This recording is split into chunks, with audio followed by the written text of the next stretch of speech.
Hello everyone, my name is Tanja Maier and I work in the EU Liaison team at GÉANT. Today I will talk about winning. Not just winning in a football game or winning at chess, but how to find a solution when you're stuck between two levels. Imagine you work for an NREN.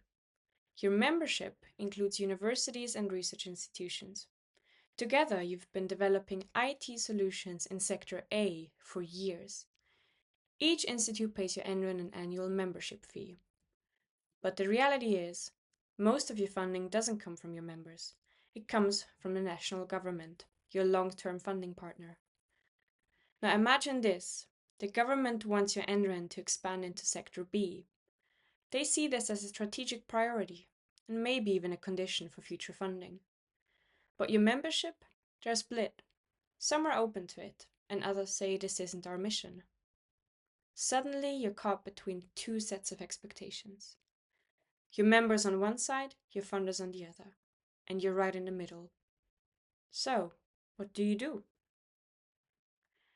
You will need a deal that works for both sides. And how do you navigate this? Today, I want to introduce a powerful theory from international relations that could help you.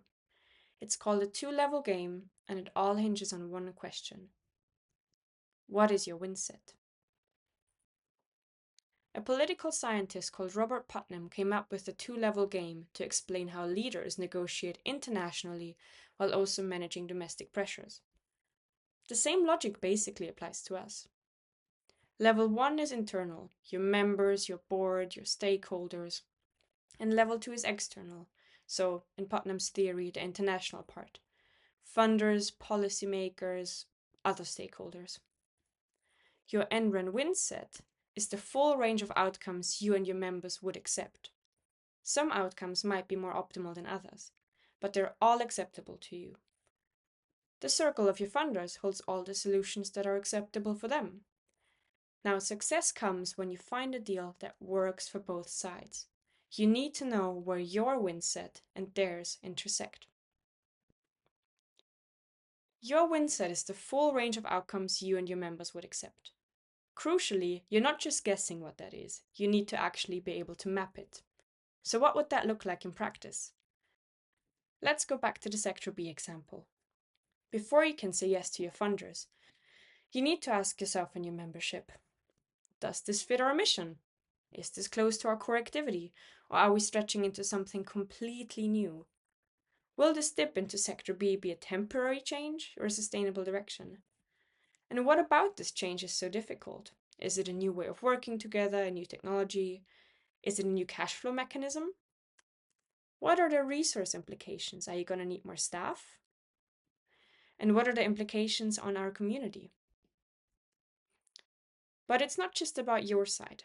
To map your own win set, you also need to understand your funder's position. Why do they want you to expand into Sector B? Is it national policy? Is it an EU policy? Is your survival threatened? Are they asking you because there is money in a pot that disappears if you don't take it?